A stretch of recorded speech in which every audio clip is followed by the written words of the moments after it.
This is not a homeless shelter, old man. The Navy does not need vagrants making us look like we cannot secure our own base. The words cut across the salt air of the pier like a blade, sharp enough to make the seagulls scatter. Lieutenant Commander Reese Harrington stood with his hands clasped behind his back, his uniform pressed to perfection, his jaw set in the particular way of officers who had never been tested by anything except performance reviews. The old fisherman did not look up from his line. His weathered hands, spotted with age but steady as anchors, continued their slow work of adjusting the reel. The fishing rod itself was ancient, wrapped with electrical tape in 3 places, held together by stubbornness and muscle memory. "Just fishing, sir," the old man said quietly. His voice was hoarse, the kind of hoarse that comes from months of not speaking to anyone. "I will stay out of the way." Harrington stepped closer, close enough to smell the salt and diesel that clung to the fisherman like a second skin. The old man wore faded dungarees held together with marine knots, a peacoat missing half its buttons, boots that had been waterproofed with what looked like determination alone. His beard had grown wild and gray, and his eyes, when they finally lifted to meet the officer, held something Harrington did not recognize, something that looked almost like patience. "You're going to stay out of the way by leaving," Harrington said. "We have dignitaries arriving in 2 hours for a training demonstration. The last thing I need is some vagrant with a fishing pole making the base look like we have a homeless problem at our doorstep." A younger officer on the observation deck behind them shifted uncomfortably. Senior Chief Petty Officer Yolanda Briggs had been watching the exchange, her arms crossed, her expression unreadable. 20 years in submarine rescue operations had taught her to recognize certain things. The way a man held himself, the way his eyes tracked movement, the way his fingers moved with unconscious precision. She noticed all of these things in the old fisherman, and she filed them away without comment. The fisherman began reeling in his line slowly. His gaze drifted past Harrington to the water beyond, where a training submarine sat half a mile offshore. An older diesel-electric model, the kind they use for emergency drills. His eyes narrowed slightly as he watched it, calculating something that only he could see. "That boat has been sitting heavy on her starboard side since 0600, the old man said, almost to himself. "Ballast tanks are not compensating properly. Might want to check the gauge calibration before you run any deep drills." Harrington laughed, the sound sharp and dismissive. "Did you hear that, Senior Chief? The homeless fisherman is giving us submarine advice." He turned back to the old man with a sneer. "What are you, some kind of expert? Read a book about submarines at the shelter library?" The fisherman said nothing. He finished reeling in his line and began gathering his meager belongings. A battered transistor radio, a thermos with a dented lid, a pair of binoculars wrapped in oilcloth. He moved with an economy of motion that seemed almost military, each action precise and purposeful. If you're watching this story from anywhere in the world, we would love to know where you are joining us from. Drop a comment below telling us your city or country. And if stories like this one about forgotten heroes speak to you, please consider subscribing to our channel. Your support helps us share more incredible, true stories that honor those the world has overlooked. Now, let us continue. The old man paused at the edge of the pier, looking back at the submarine one more time. His hand went unconsciously to his left forearm, where beneath the grimy sleeve there was a faded tattoo. Coordinates, a date, an anchor crossed with something else, something most people would not recognize. "Sir," he said quietly, and the word came out automatically, the reflex of a man who had spent decades saying it. "I have fished from this pier for 3 years. I do not bother anyone. I do not ask for anything. I just watch the boats." Harrington stepped forward, his patience gone. "Watch the boat somewhere else. Security will be doing a sweep before the demonstration, and if they find you here, they will arrest you for trespassing. Is that what you want? A night in holding?" The fisherman's jaw tightened almost imperceptibly. For just a moment, something flickered in his eyes. Something cold and deep, like water at 400 feet. Then it passed, and he was just an old man again, tired and beaten down by years of invisibility. "No, sir," he said. I will move along. He shuffled toward the end of the pier, his boots scraping against the concrete. Behind him, Harrington turned to Briggs with a satisfied expression. "Make sure he is gone before the Admiral arrives," he said. "I do not want any distractions during the drill." Briggs watched the old man walk away. Something about him nagged at her, something she could not quite place. The way he had assessed that submarine with a single glance. The way he had known about the ballast tanks. The way he had said "sir" like it was carved into his bones. But she nodded and said nothing.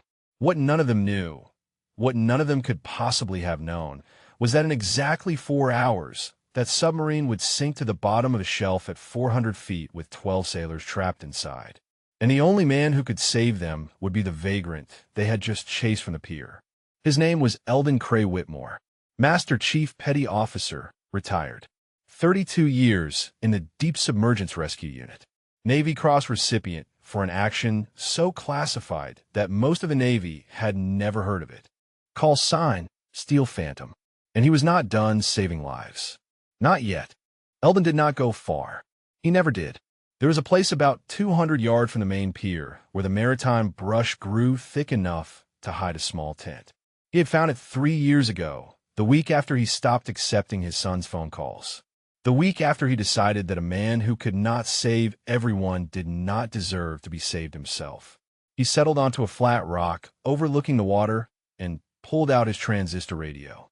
The frequency was already set, had been set for 3 years to the Naval Operations Channel. Most of what came through was routine chatter, berthing assignments, fuel transfers, maintenance schedules. But Eldon listened to all of it the way a retired doctor might listen to a heartbeat just to remember what life sounded like. The training submarine was still visible from here, a dark shape against the gray October water. The fog was rolling in early today, wisps of it curling across the surface like ghosts. Eldon watched it and felt the old calculations running through his mind without permission. Water temperature, visibility depth, pressure at various levels, escape velocity from a flooded compartment. Some things you could not turn off, no matter how hard you tried.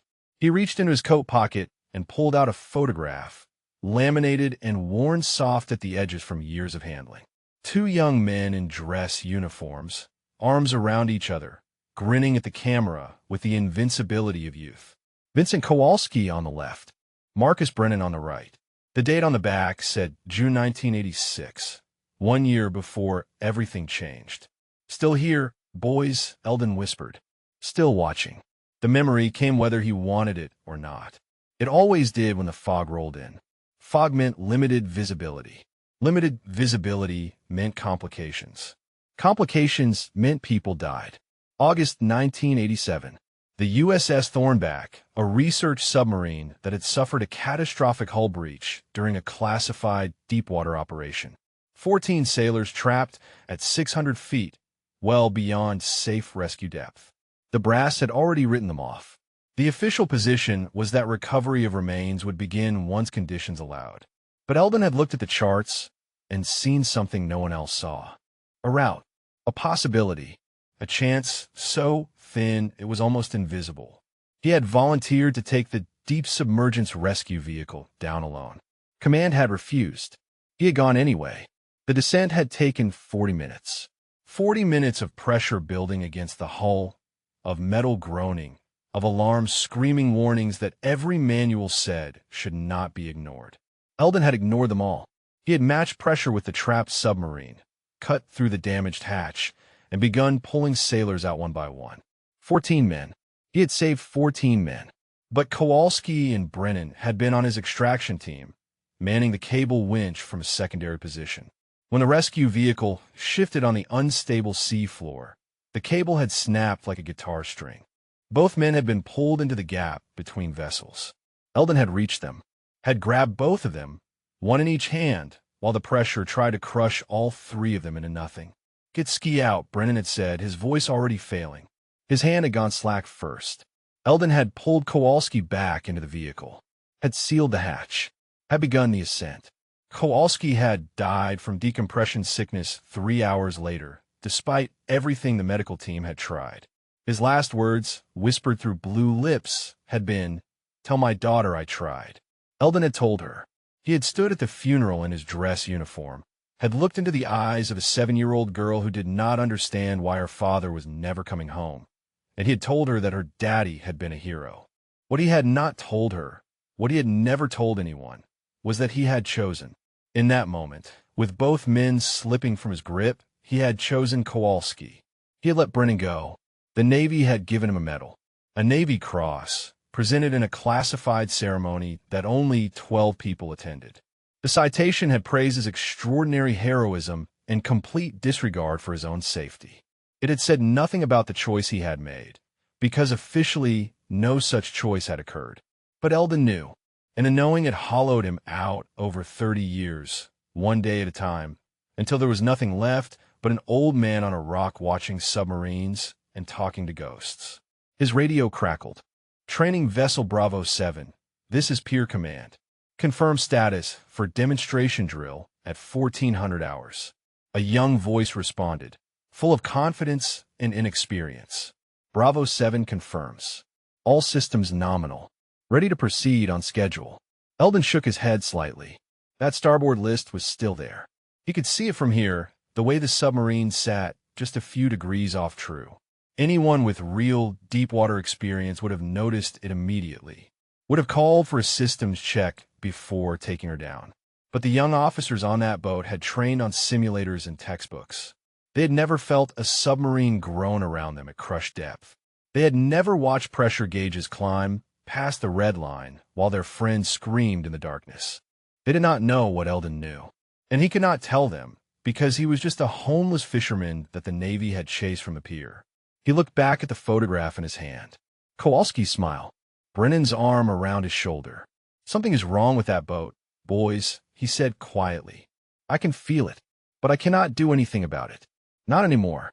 The fog continued to roll in, and somewhere in the distance, a submarine prepared to dive with 12 souls aboard and a flaw that no one but a ghost on the shore had noticed.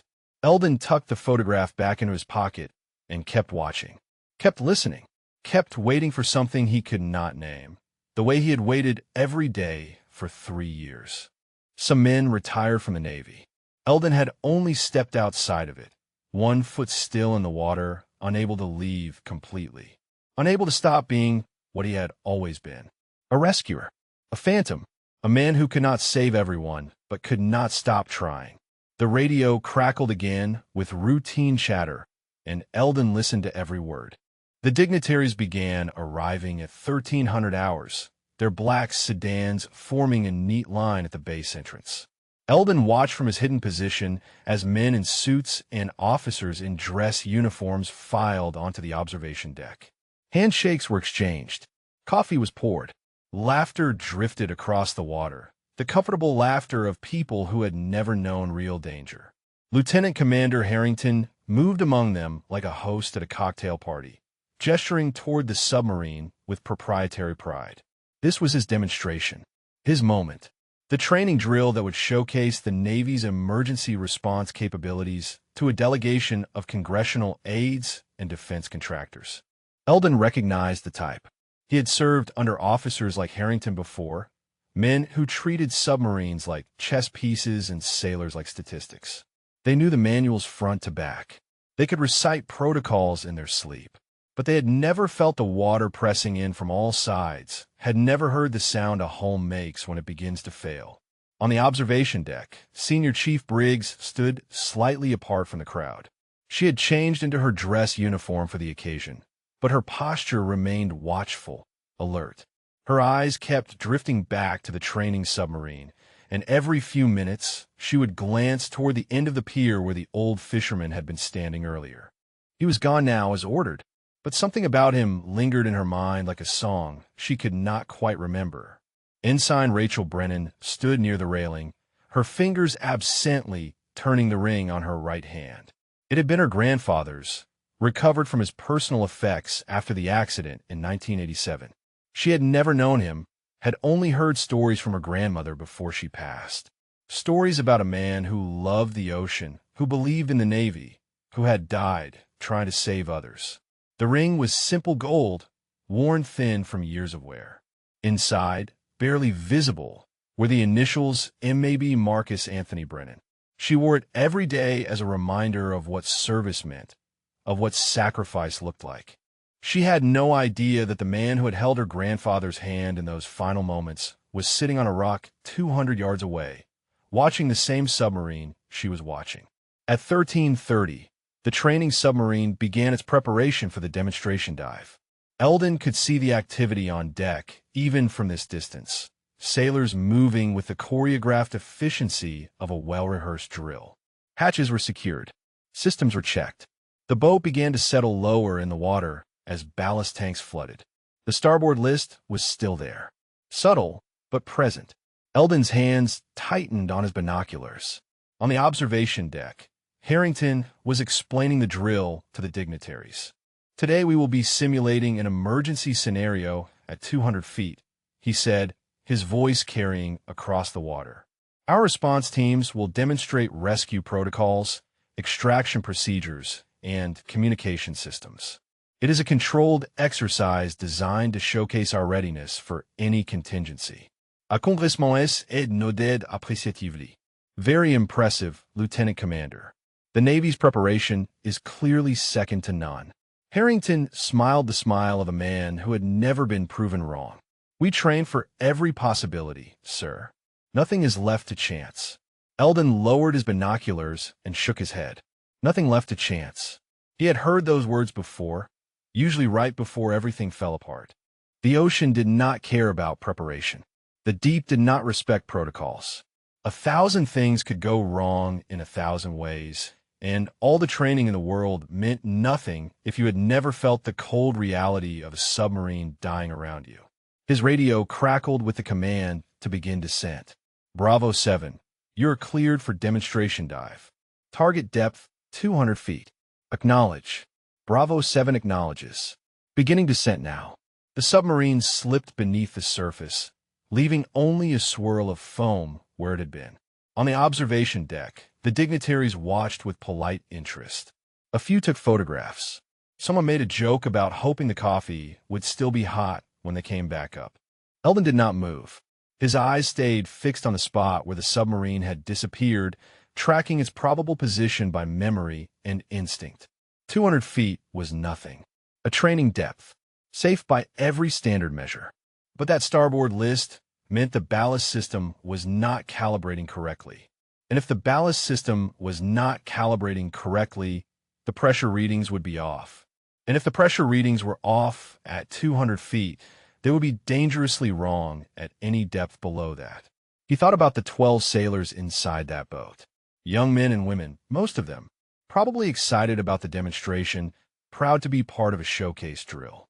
They had families waiting at home, parents who called on Sundays, girlfriends and boyfriends who sent care packages, children who drew pictures of submarines in crayon. They had no idea that their lives depended on a gauge that was lying to them. Eldon's hand moved to his radio, then stopped. What would he say? Who would listen? He was a homeless vagrant who had been chased from the pier like a stray dog. Lieutenant Commander Harrington would laugh at him. Security would arrest him. No one would check the ballast system until it was too late.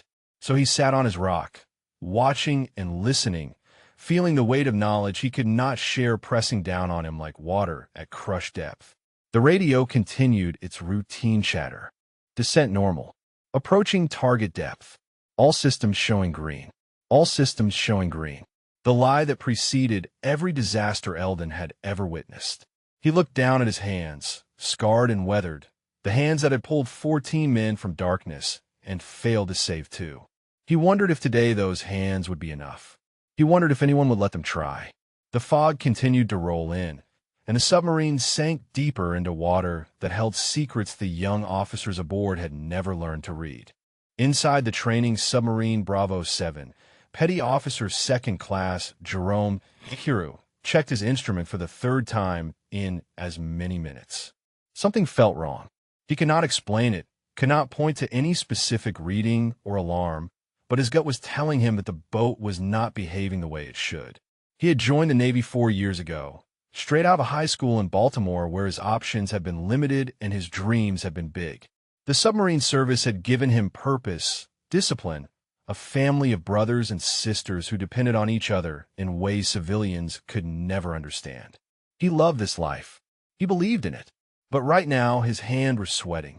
"Lieutenant," he said quietly, approaching the officer in command of the dive.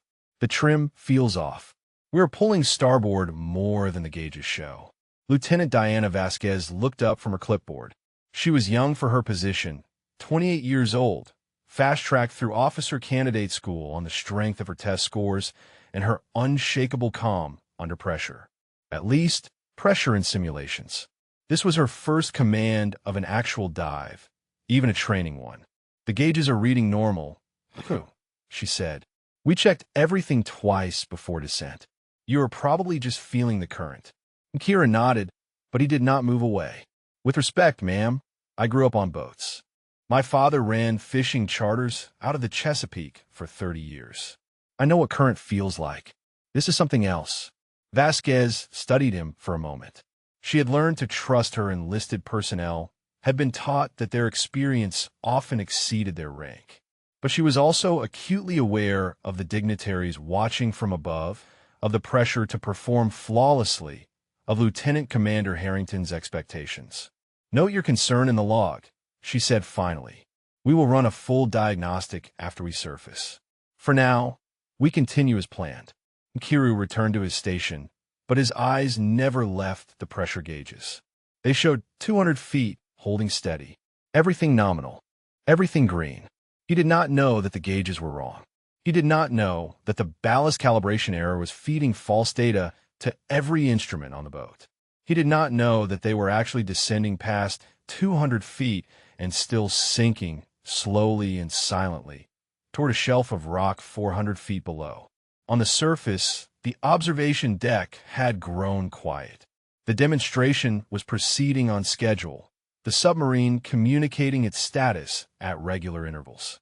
Harrington narrated each phase to the dignitaries, explaining protocols and response times with the smooth confidence of a man reading from a script he had memorized.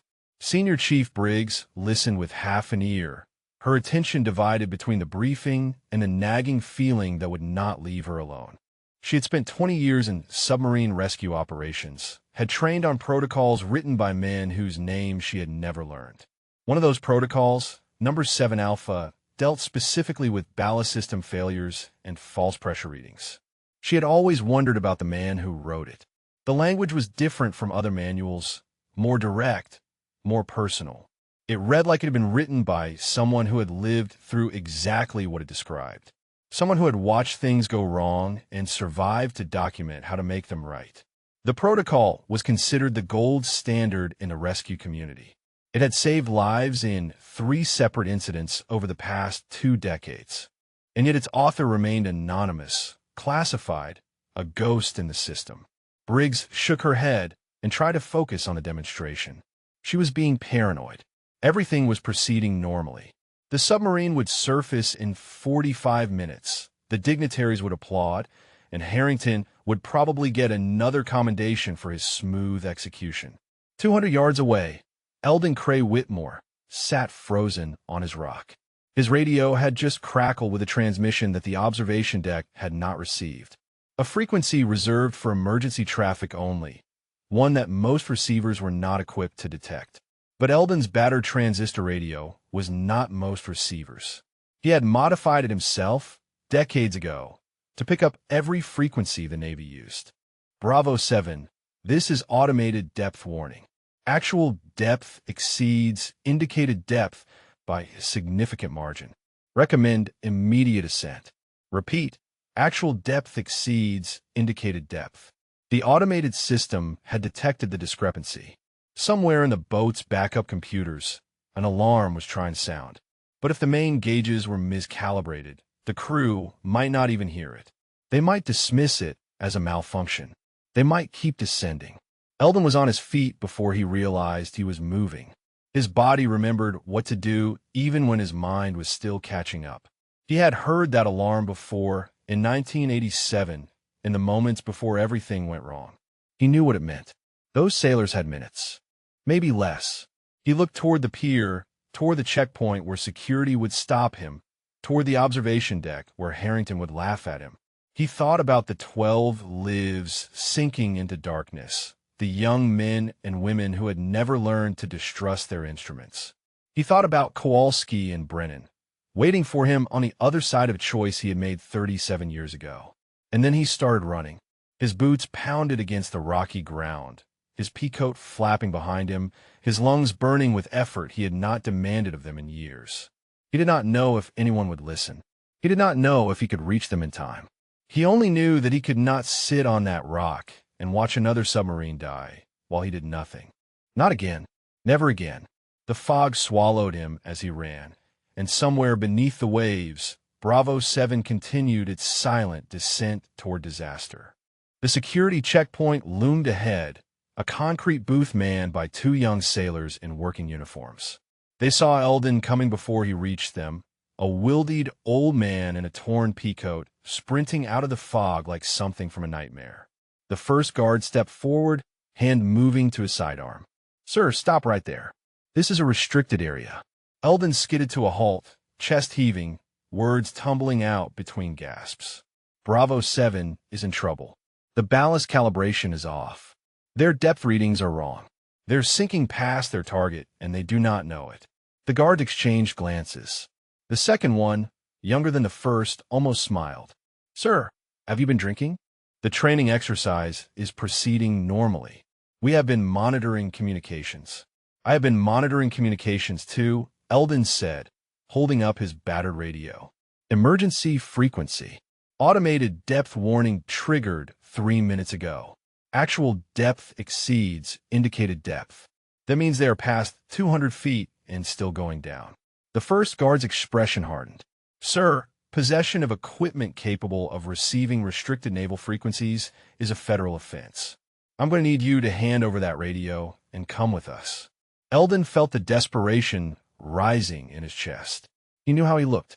He knew how he sounded. A homeless man with a homemade radio claiming to know more about submarine operations than the United States Navy. It was absurd. It was unbelievable. It was also true. "Please," he said, and the word cost him something.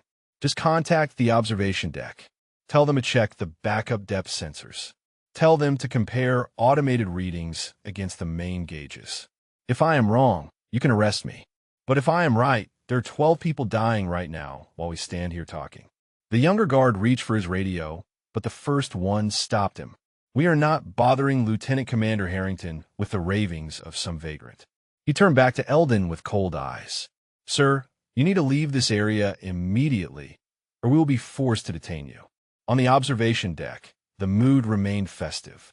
Harrington was explaining the communication systems to a particularly interested defense contractor, gesturing with his coffee cup as he described response times and redundancy protocols. The dignitaries nodded appreciatively. Someone laughed at a joke about submarine food. Senior Chief Briggs stood at the railing, watching the water where Bravo 7 had disappeared. The feeling in her gut had not subsided. If anything, it had grown stronger over the past few minutes, a creeping certainty that something was not right. She pulled out her tablet and accessed the monitoring systems, scrolling through status reports and telemetry data. Everything showed green. Everything confirmed normal operations. And yet, she navigated to the backup systems, the secondary sensors that most operators never bothered to check. They were redundancies, fail-safes, designed to catch errors that the primary systems missed. In 20 years, she had never once seen them contradict the main readings. Until now, her blood went cold. The backup depth sensor was showing 312 feet and descending. The main gauge still read 200 feet, steady and false. "Lieutenant Commander," she said, her voice cutting through the chatter. "We have a problem." Harrington turned with an annoyed expression. "Senior Chief, I am in the middle of a briefing. Whatever it is can wait." "No, sir, it cannot." Briggs crossed the deck in 3 quick strides, thrusting her tablet toward him. "Backup sensors are showing a depth discrepancy of over 100 feet. Bravo 7 thinks they are at 200 feet, but they are actually past 300 and still sinking." The color drained from Harrington's face. "That is impossible. We checked the calibration before the dive." "The calibration is wrong, sir." The main ballast gauges are feeding false data. I do not know how, but the boat is descending without knowing it. For a moment, Harrington stood frozen, his confident mass crumbling as the reality crashed over him. This was not in his script. This was not part of his carefully rehearsed demonstration. This was a real emergency, the kind he had only ever read about. "Contact them," he said, finally, his voice cracking. "Tell them to surface immediately." Briggs was already moving to the communication station. "Bravo 7, this is Pier Command. Emergency ascent. Repeat, emergency ascent. Your depth readings are compromised. Actual depth exceeds 300 feet. Surface immediately. Acknowledge." Static answered her. Then a voice, confused and alarmed. "Pier Command, this is Bravo 7. Our instruments show 200 feet steady. Please confirm your transmission." At the checkpoint, Eldon heard the exchange through his radio. He heard the confusion in the young officer's voice, the same confusion he had heard in 1987, the same disbelief that preceded every underwater disaster he had ever witnessed. They were not going to make it in time. The standard ascent procedure from 300 feet took too long. By the time they corrected their ballast and began rising, they would be past 400 feet, past the point where the shelf dropped off into a canyon of rock and darkness. He pushed past the guards, ignoring their shouts, ignoring the hands that grabbed at his coat. His boots hit the concrete of the pier, and he ran toward the observation deck, toward the officers who might still have time to save those sailors if they listened to him. If they would only listen. Behind him, the guards were calling for backup. Ahead of him, Harrington was staring at his tablet with the expression of a man watching his career and 12 lives slip away simultaneously. And 400 feet below the surface, Bravo 7 continued its blind descent toward a grave that no one had seen coming. Eldon reached the observation deck just as 2 security officers caught up with him. They grabbed his arms and pulled him back, his boots scraping against the polished concrete as he struggled against their grip. "You need to listen to me," he shouted, his voice carrying across the deck. "The ballast system on that boat has a design flaw. Model 7 diesel electrics have a pressure sensor that gives false readings when the starboard trim is off by more than 2 degrees. I saw the list this morning. I tried to warn you." Harrington spun around, his face contorted with rage and fear. "Get this man out of here. We are in the middle of an emergency." "I know you're in an emergency," Eldon shot back. "That is why I am here. Your standard ascent procedure will not work. By the time they correct trim and begin rising, they will be past 400 feet. The shelf drops off at 420. After that, there is nothing but 1,000 feet of canyon." The dignitaries had retreated to the edges of the deck, their expressions shifting from confusion to alarm.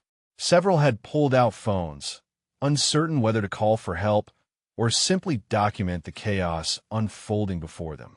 The festive atmosphere had evaporated, replaced by the cold reality of lives hanging in the balance. Senior Chief Briggs stepped forward, her eyes locked on Eldon. "How do you know about the design flaw? That information is not in any public manual." "Because I wrote the manual," Eldon said. His voice dropped, the fight leaving him as the guards tightened their grip. "Protocol 7 Alpha. Emergency procedures for ballast system failures and false pressure readings. I wrote it in 1988 after a rescue went wrong and 2 of my men died because we did not have the right procedures in place." Briggs felt her heart stop. The protocol she had studied for years, the document that had become the foundation of submarine rescue training, had been written by this man. This homeless fisherman who smelled like salt and diesel, who wore a coat held together with hope and stubbornness. "What is your name?" she asked, her voice barely above a whisper. "Whitmore," he said. "Master Chief Eldon Cray Whitmore. Deep Submergence Rescue Unit, retired. 32 years.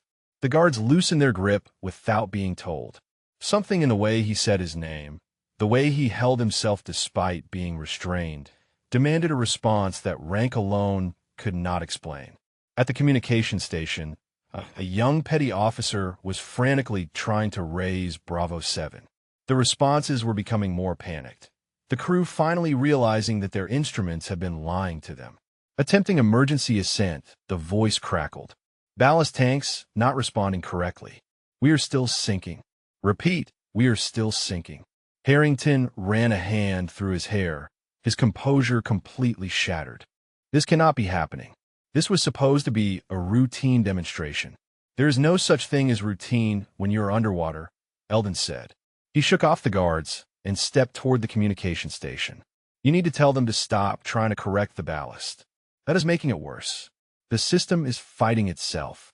Briggs moved to intercept him, but something in his eyes stopped her. She had seen that look before, in the faces of rescue specialists who had pulled bodies from wreckage, who had made impossible choices in impossible moments. It was the look of a man who had been to the bottom and survived. What do we tell them? She asked. Eldon took a breath, his mind racing through calculations he had not performed in years. They need to seal the forward compartments and transfer all personnel to the aft section. Then they blow the aft ballast tanks only, not the forward ones. It will tip the boat's stern up and let them rise on an angle. It is not pretty, but it will get them off that shelf before they slide into the canyon. Harrington shook his head. That is not standard procedure. If it goes wrong, the boat could capsize.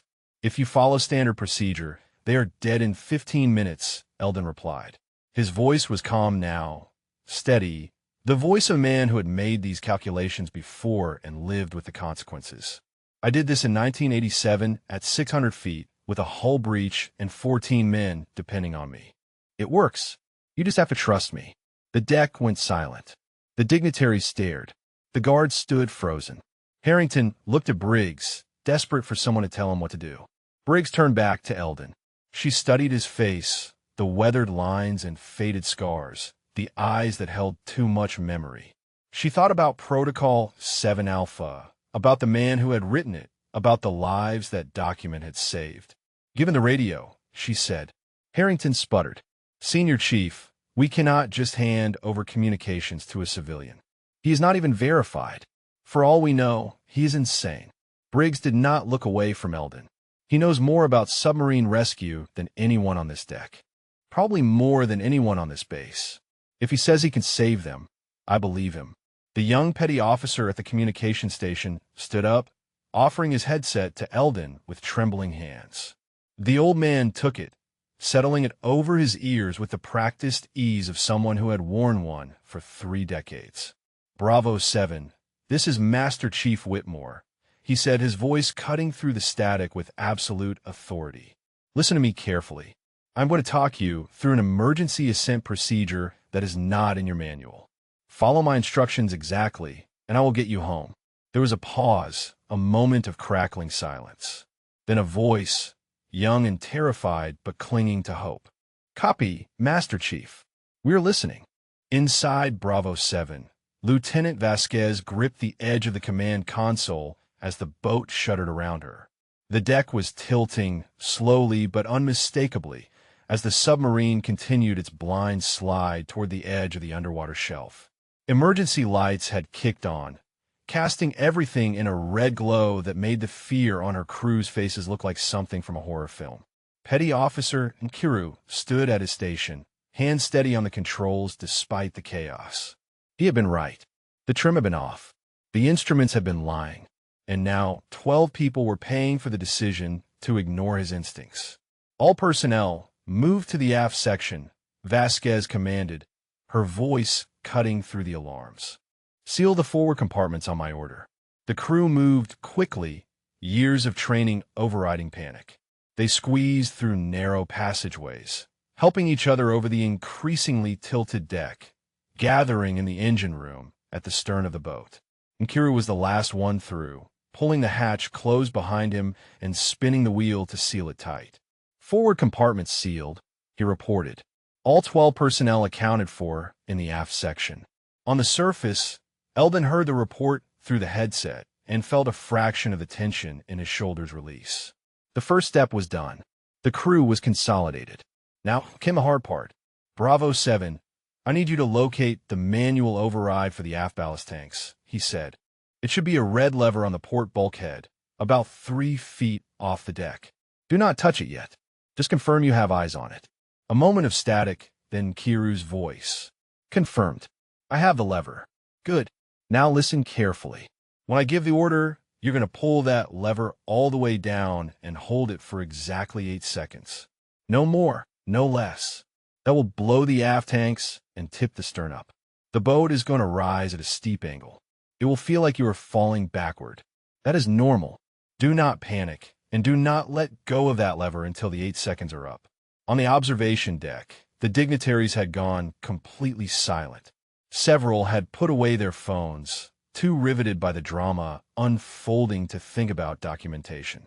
Harrington stood frozen, watching the homeless man he had chased from the pier, now holding the lives of 12 sailors in his weathered hands.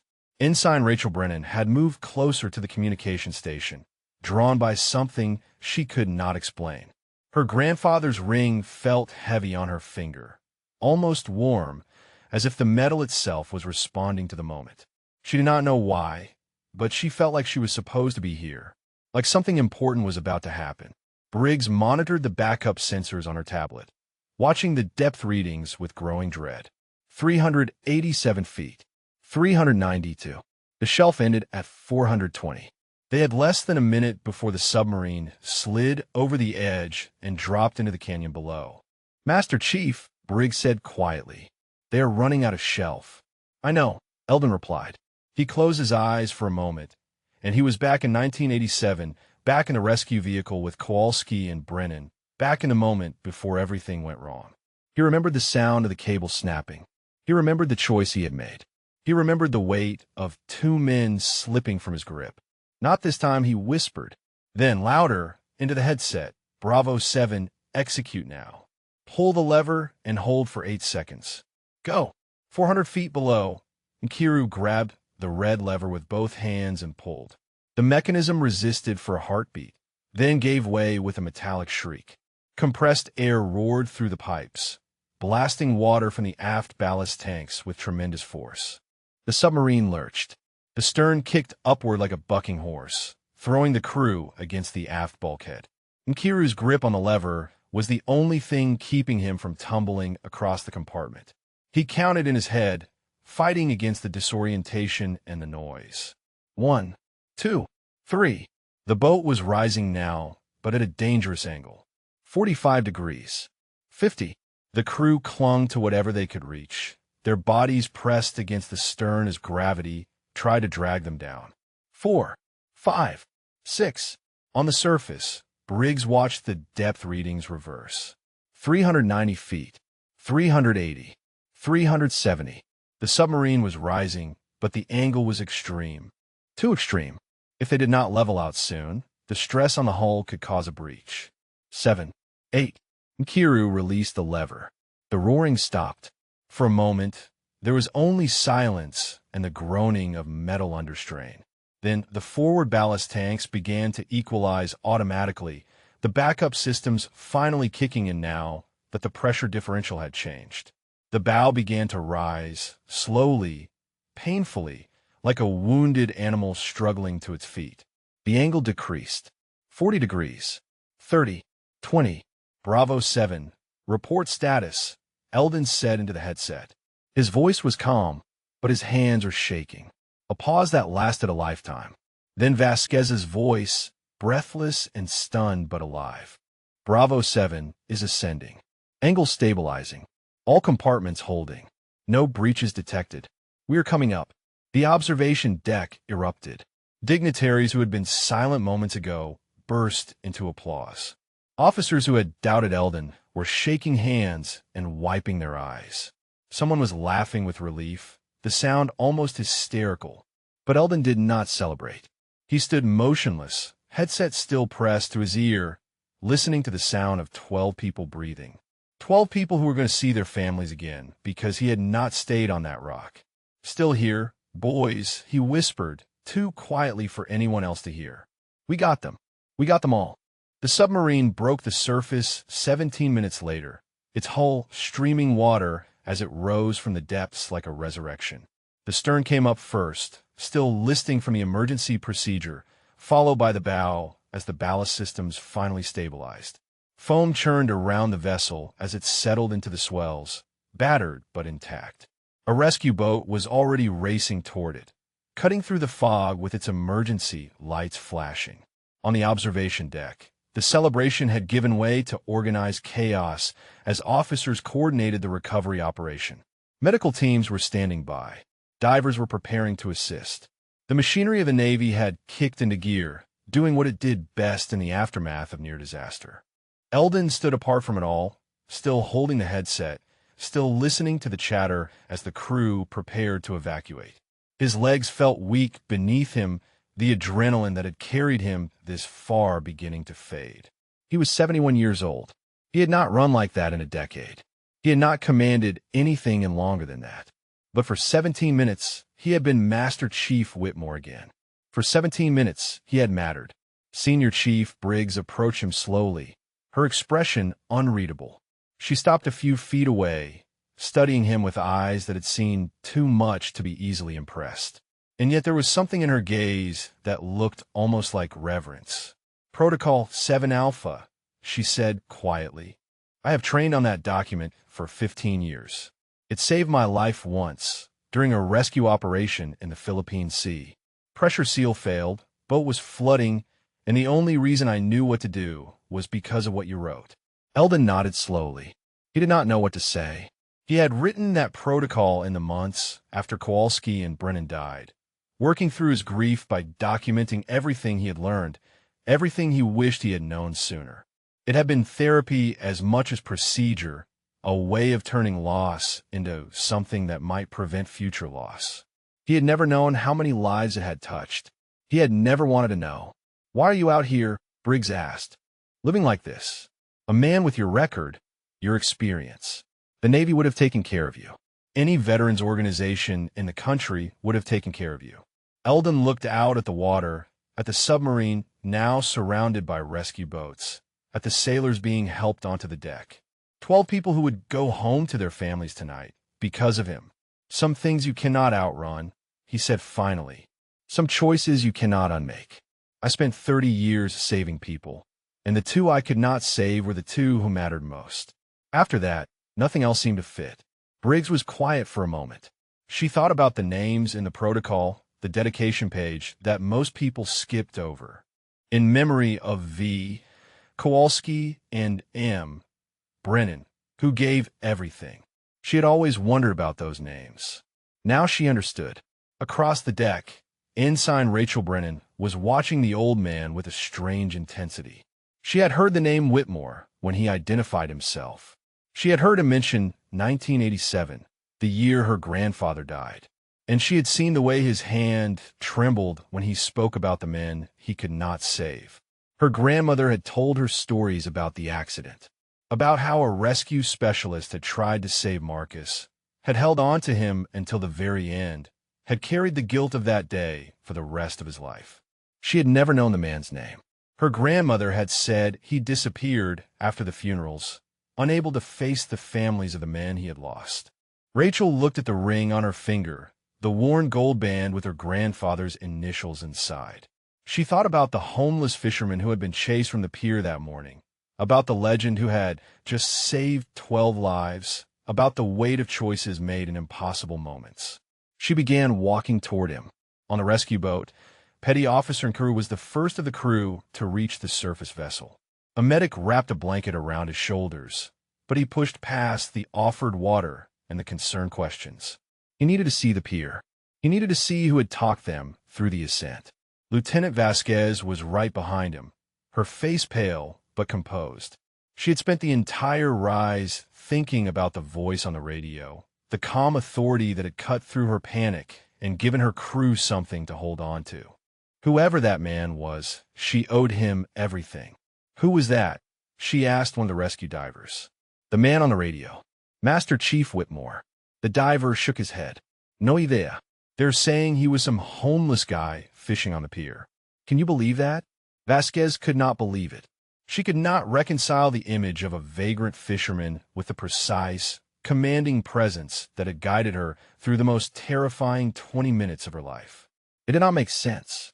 But then again, the ocean had never made sense. The deep-kept secrets that surfaced only in moments of crisis, revealing truths that the daylight world preferred to ignore. Back on the pier, Rachel Brennan had almost reached the old man when Harrington stepped into her path. His face was flushed, his earlier arrogance replaced by something that looked almost like shame. "Master Chief Whitmore," he said loudly, drawing the attention of everyone on the deck. "I owe you an apology. I dismissed you this morning. I called security on you. I had no idea who you were or what you had done for this Navy." Eldon looked at him with tired eyes. "You did what you thought was right, Lieutenant Commander. You saw a homeless man on your pier, and you acted accordingly. Most people would have done the same." Harrington shook his head. "That is not good enough. I should have seen more. I should have looked past the surface." Eldon almost smiled. "That is a lesson the ocean teaches everyone eventually. Some of us just learn it deeper than others." He turned away, ready to disappear back into the fog that had hidden him for 3 years. But before he could take a step, a voice stopped him cold. "Master Chief Whitmore." He turned. A young woman in a Navy uniform stood before him, her hand raised to show a worn gold ring on her finger. Her eyes were bright with tears that had not yet fallen. "My name is Rachel Brennan," she said. "I think you knew my grandfather." The fog seemed to thicken around them, muffling the sounds of the rescue operation, creating a small pocket of stillness in the midst of chaos. Eldon stared at Rachel Brennan as if she were a ghost, and, in a way, she was. She had her grandfather's eyes, the same deep brown, the same quiet intensity that Marcus had carried with him into every operation. For 37 years, Eldon had dreamed about those eyes. He had watched them close in the darkness of 600 feet, had felt the hand go slack in his grip, had carried the weight of that moment through every day since. And now those eyes were looking at him again, alive and waiting for answers he did not know how to give. "I knew him," Eldon said finally, his voice barely a whisper. "Your grandfather was the best point man I ever served with. Fearless, steady, the kind of sailor you trusted with your life without thinking twice." Rachel took a step closer. The ring on her finger caught the gray light, the initials inside pressing against her skin like a secret. "My grandmother told me stories about him. About the accident. She said there was a man who tried to save him, who held on to him until the end." Eldon's jaw tightened. He could feel the eyes of the observation deck on him, could sense Briggs and Harrington and the others watching, but none of that mattered. The only thing that mattered was this young woman standing before him, wearing her grandfather's ring, asking questions he had spent a lifetime running from. "I held on to him," Eldon said. "The cable snapped, and they both went into the gap. Kowalski and your grandfather. I grabbed them both, one in each hand. The pressure was crushing us. The vehicle was shifting. I had maybe 10 seconds before we all died." He paused, the memory rising up from the place where he had buried it, sharp and fresh as the day it happened. "Marcus looked at me," Eldon continued. "He saw that I could not hold them both. He saw what was going to happen before I did. And he said 3 words. Get ski out." Rachel's hand went to her mouth. Tears were streaming down her face now, silent and steady. "You let go," Eldon said. He did not slip. He did not fall. He made a choice, the same way he made choices every day of his career. He decided that Kowalski had a daughter waiting at home, and that was worth more than his own life. And I have spent 37 years hating myself for not being strong enough to hold them both. The observation deck had gone silent. Even the rescue operation seemed to have paused, the distant shouts and engine sounds fading into the background. Senior Chief Briggs stood frozen, her tablet forgotten in her hands. Harrington had removed his cover, holding it against his chest in a gesture of unconscious respect. Rachel stepped forward and took Eldon's scarred hand in both of hers. The hand that had held her grandfather. The hand that had tried to save him. "My grandmother never blamed you," she said. "She told me that whoever that man was, he carried a burden that was not his to carry. She said Marcus would have hated knowing that someone suffered because of his choice." Eldon shook his head, the tears finally breaking through the wall he had built so carefully. "You do not understand. He chose. In that moment, when I pulled Kowalski back instead of reaching for Marcus again, I chose. That is not something you forgive." Rachel squeezed his hand tighter. "You chose to save someone. That is not a sin. That is what rescuers do. That is what my grandfather did when he let go. He chose to save Kowalski through you." The words hit Eldon like a wave, staggering him. He had never thought of it that way. He had only ever seen the failure, the loss, the hands slipping from his grip. He had never considered that Marcus had made his own choice, had used his last moments to ensure that at least one of them would survive. She reached up and unclasped the chain around her neck, revealing a second ring that had been hidden beneath her uniform. It was identical to the one on her finger, worn gold with the same initials inside. "My grandmother gave this to me before she died," Rachel said. "She told me to find the man who tried to save Marcus and give it to him. She said he needed to know that he was forgiven, that he had always been forgiven." She pressed the ring into Eldon's palm and closed his fingers around it. "My grandfather was a hero," she said, "but so are you. You saved 14 people that day and 12 more today. You wrote the protocol that has saved countless others. You have spent your whole life pulling people out of the dark. Maybe it is time someone pulled you out too." Eldon looked down at the ring in his hand, the weight of it far greater than the small circle of gold should have allowed. 37 years of guilt, of running, of hiding from everything he had been. And now this young woman, this echo of the man he could not save, was offering him something he had never believed he deserved: forgiveness. Behind them, the rescue boats were bringing the crew of Bravo 7 to the pier. Petty Officer Nkuru was the first one up the ladder, a blanket still wrapped around his shoulders. He looked around the observation deck until his eyes found the old man in the torn peacoat. He started walking toward Eldon, and one by one, the other 11 sailors followed. They formed a semicircle around him, these young men and women who had been minutes from death, who had heard his voice in the darkness and followed it back to the light. Lieutenant Vasquez stepped forward, her eyes red, but her voice steady. "Master Chief Whitmore," she said, "on behalf of the crew of Bravo 7, thank you. We owe you our lives." Eldon looked at them, at Rachel still holding his hand, at the ring pressing into his palm.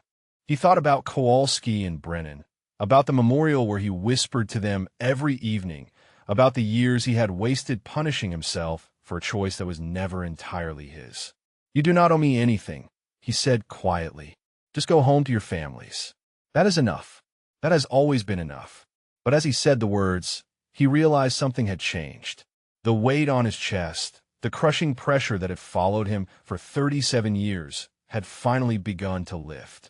The sound of helicopter rotors cut through the fog before anyone saw it coming. A Navy Seahawk descended from the gray sky, its downdraft scattering the mist and sending loose papers flying across the observation deck. Officers and dignitaries stepped back, shielding their eyes as the aircraft touched down on the helipad at the far end of the pier.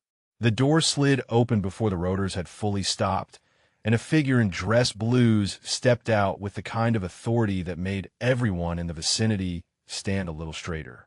"Rear Admiral Constance, you had not planned to be here today." She had been in a briefing at Pacific Fleet headquarters when the emergency transmission started coming through, when someone mentioned that a homeless man had taken over rescue communications and was guiding a sinking submarine to safety.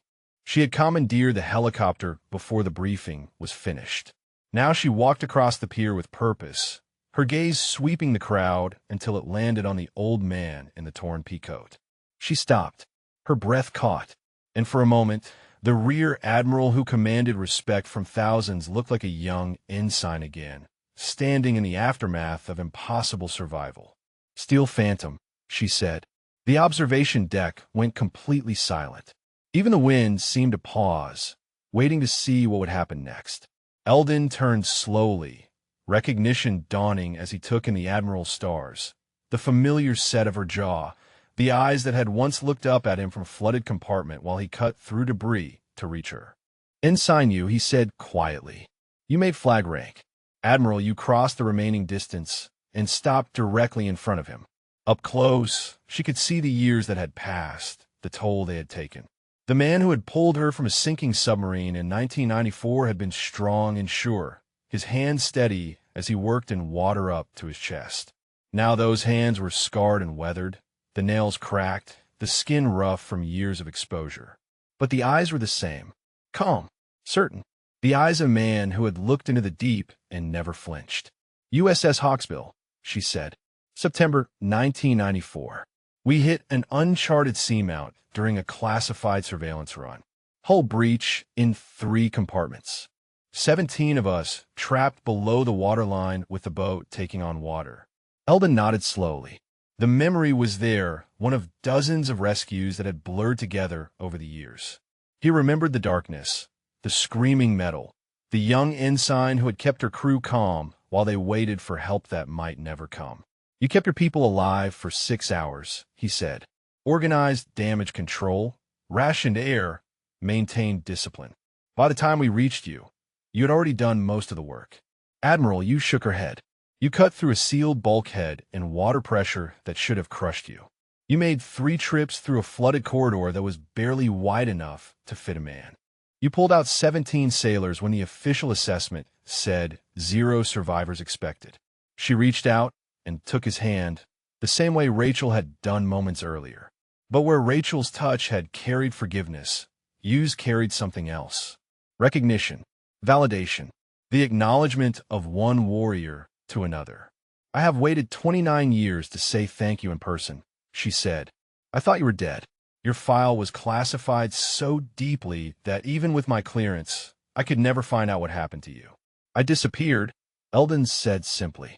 After my wife passed, after everything fell apart, I just stopped existing in any way the Navy could track. You saved my life, you said. You saved the lives of everyone I served with on that boat. Half of them went on to have children. Some of those children are serving now. When you pulled us out of the dark, you saved generations that had not even been born yet. She turned to address the crowd, her voice carrying the command authority of decades at sea. This man, she said, is Master Chief Eldon Cray Whitmore. Call sign Steel Phantom. 32 years of service in the Deep Submergence Rescue Unit. Navy Cross recipient for actions so classified that most of you will never know the details. He is responsible for saving more than 200 lives during his career, including mine. She paused, letting the weight of her words settle over the observation deck. And this morning, she continued, your commanding officer chased him from this pier like a stray dog. He was living in the brush nearby because he believed he did not deserve better. He believed that because he could not save everyone, he deserved to save no one, including himself. Harrington's face had gone pale. He opened his mouth to speak, but you silenced him with a look. I'm not here to assign blame, Lieutenant Commander. I am here to correct an injustice that has gone on far too long. She turned back to Eldon, and when she spoke again, her voice was softer. Master Chief Whitmore, she said, Steel Phantom, you saved my life 29 years ago. You just saved 12 more lives today. It is about time the Navy brought you home. She straightened and rendered a crisp salute. After a moment, Briggs did the same. Then Harrington. Then the crew of Bravo 7, one by one, until everyone on the observation deck was standing at attention, saluting a homeless fisherman in a torn coat. Eldon stood frozen, the ring still pressed into his palm, the weight of 37 years crumbling around him. He did not know how to respond. He had spent so long hiding from everything he had been that he had forgotten what it felt like to be seen.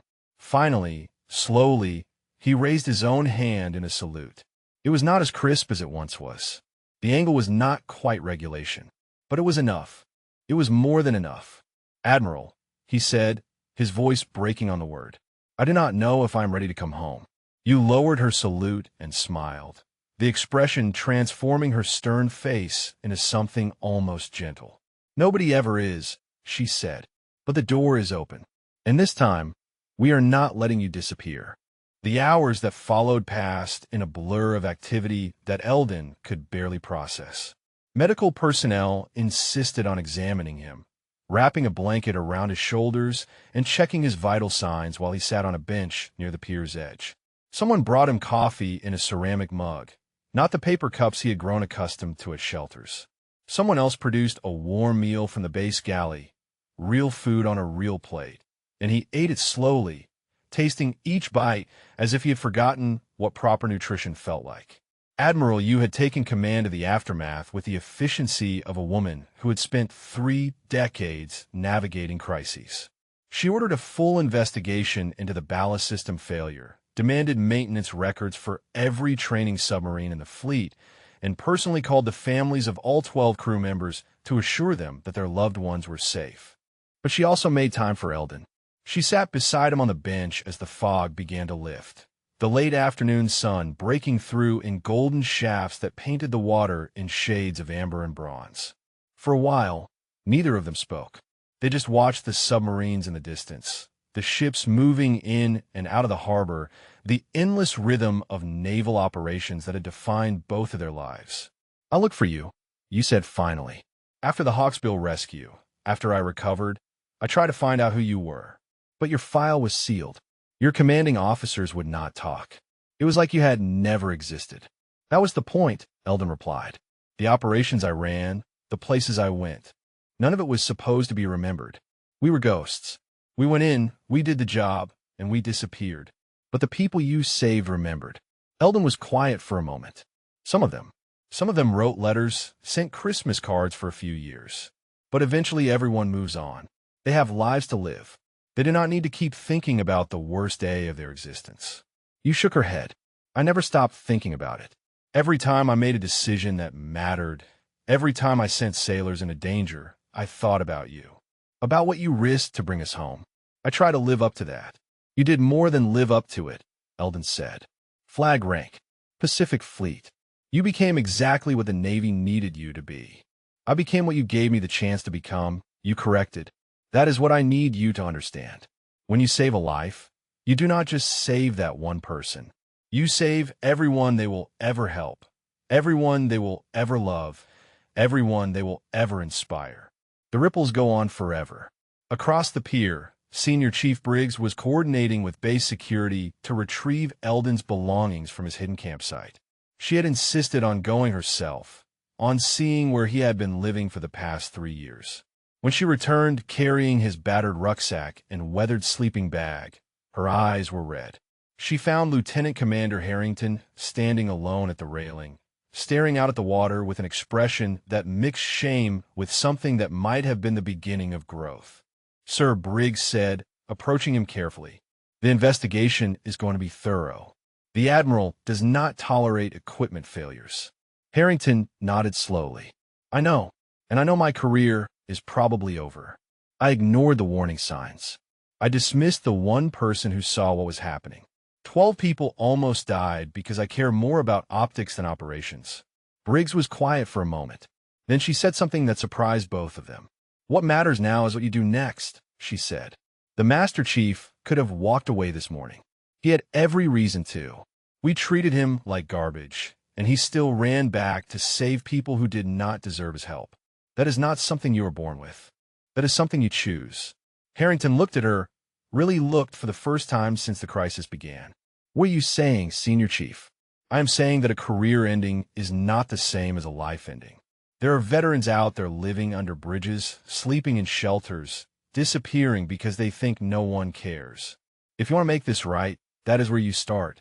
He did not respond immediately, but something shifted in his eyes, a crack in the arrogance that had defined him, letting in a sliver of light. Near the medical station, Petty Officer Nkiru had finally convinced the corpsman that he was fine. He walked over to where Eldon sat with the Admiral, hesitating a few feet away until you waved him forward. "Master Chief," Nkiru said, his voice thick with emotion. "I knew something was wrong with the boat.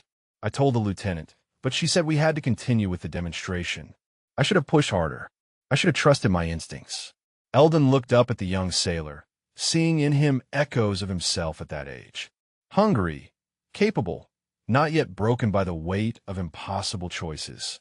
"You did trust your instincts," Eldon said. "You noticed what others missed. That is a gift, son. Do not let anyone take it from you." "How did you know?" Kira asked. "About the ballast system, about the procedure that saved us. How did you know exactly what to do?" Eldon smiled, the expression unfamiliar on his weathered face.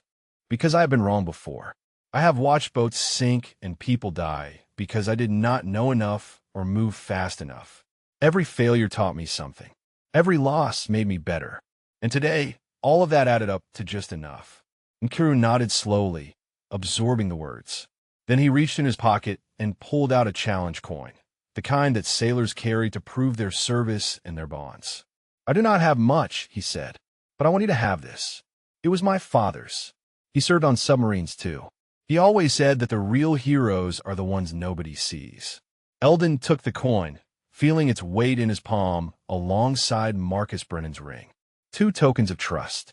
Two symbols of connection to a world he had convinced himself he no longer deserved. The sun was setting now, painting the sky in shades of fire and gold. Somewhere out there, 12 families were receiving phone calls that would change their lives.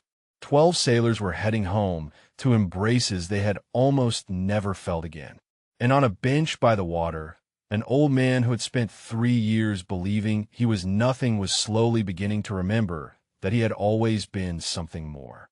6 weeks later, Eldon stood in front of a mirror for the first time in years and barely recognized the man staring back at him. His beard was trimmed short, more gray than white now that it was properly maintained.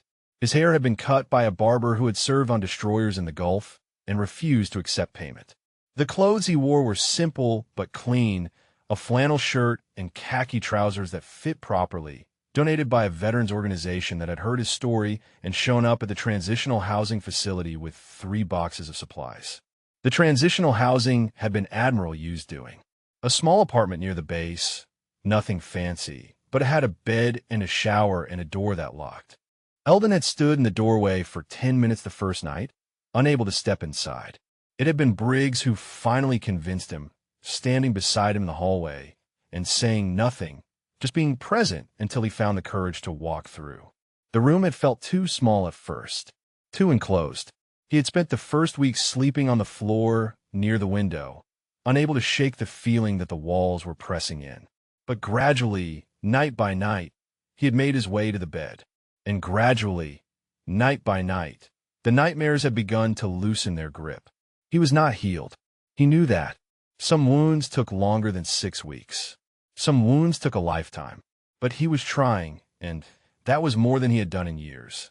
The knock at his door came at exactly 0800, punctual as always. He opened it to find Rachel Brennan standing in the hallway, dressed in civilian clothes for once, holding 2 cups of coffee. "Ready?" she asked. Eldon took the coffee and nodded. "As ready as I will ever be." They drove together to the Submarine Memorial, the same one where Eldon had spent countless evenings whispering to ghosts. But today was different. Today there was a small crowd gathered near the wall, a cluster of faces both familiar and new. Admiral Yu was there, in dress uniform despite it being a Saturday. Senior Chief Briggs stood beside her, along with Lieutenant Commander Harrington, who had resigned his commission the week after the incident and enrolled in a program to help homeless veterans find housing. Petty Officer Nkiru had driven down from his new posting, refusing to miss this moment. Lieutenant Vasquez stood with the rest of the Bravo 7 crew, all 12 of them present and accounted for. And there were others, men and women Eldon did not recognize at first, until he looked closer and saw the echoes of faces he had pulled from darkness decades ago. Sailors from the Thornback, survivors from the Hawksbill, veterans who had tracked him down after seeing his story on the news, who had traveled across the country to stand here today. 214, Admiral Yu said as Eldon approached. That is the confirmed count of lives you saved during your career. The real number is probably higher, but some of those operations are still classified. Eldon shook his head. I did not save anyone alone. There were teams, support crews, whole networks of people who made every rescue possible. You smiled, and every one of them would say the same thing about you. That is how this works, Master Chief. We lift each other. She gestured toward the wall, toward a section that had been covered with a dark cloth. Eldon had noticed it when they arrived, had wondered what it meant, but had not asked. The families of Vincent Kowalski and Marcus Brennan submitted a request 6 weeks ago, you said. It was approved unanimously by the Memorial Committee. She nodded to Briggs, who stepped forward and pulled the cloth away. 2 new names had been added to the wall, etched in bronze beside all the others who had given everything. Vincent Kowalski, Marcus Brennan, and beneath them, a smaller inscription that made Eldon's breath catch in his throat. Saved by Master Chief Eldon Whitmore, who never stopped trying to bring him home. Rachel took his hand as the tears began to fall. She did not say anything. She did not need to. Eldon stepped forward and pressed his palm against the cold bronze, feeling the letters under his fingers. He had touched this wall hundreds of times, had traced these names in darkness and silence.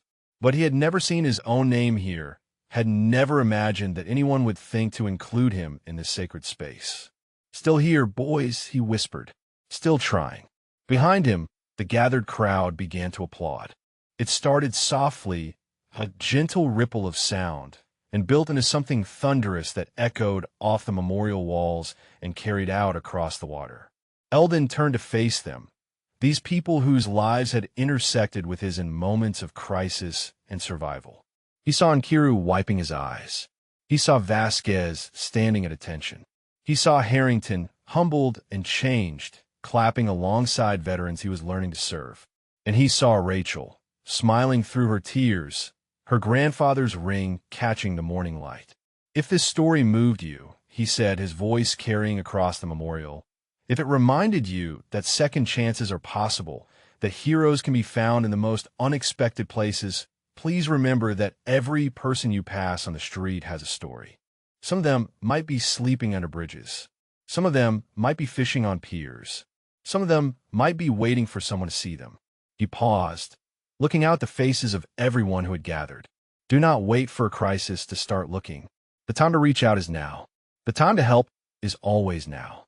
Admiral Yu stepped forward and extended her hand. "Master Chief Whitmore, we would like you to consult on updating the rescue protocols. Your experience is irreplaceable. The next generation of rescue specialists needs to learn from the best." Eldon looked at her hand, at the opportunity it represented. Not just a job, but a purpose. Not just survival, but meaning. He took her hand and shook it firmly. "One condition," he said. "We train at the pier. I've gotten used to the view."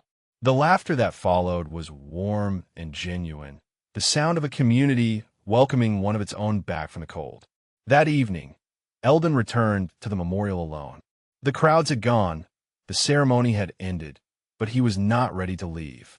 He sat on his familiar bench, looking out at the water as the sun set behind the submarines in the harbor. He pulled out the photograph of Kowalski and Brennan, the laminated image worn soft from decades of handling. He looked at their young faces, their confident smiles, and for the first time, he did not feel the crushing weight of guilt. He felt gratitude for the years they had served together, for the lessons they had taught him, for the chance to keep going, to keep saving, to keep honoring their memory through action rather than grief. "I'm going home now," he said quietly. "Not running anymore. Not hiding. Just going home." He tucked the photograph back into his pocket, alongside Marcus Brennan's ring and the challenge coin from Kiru's father. 3 tokens of trust. 3 reminders that he had never been as alone as he believed. The fog was rolling in again, soft and gray, wrapping around the pier like an old friend. Eldon stood, straightened his shoulders, and walked toward the lights of the base. Behind him, the water kept its secrets. But one secret, at least, had finally come home.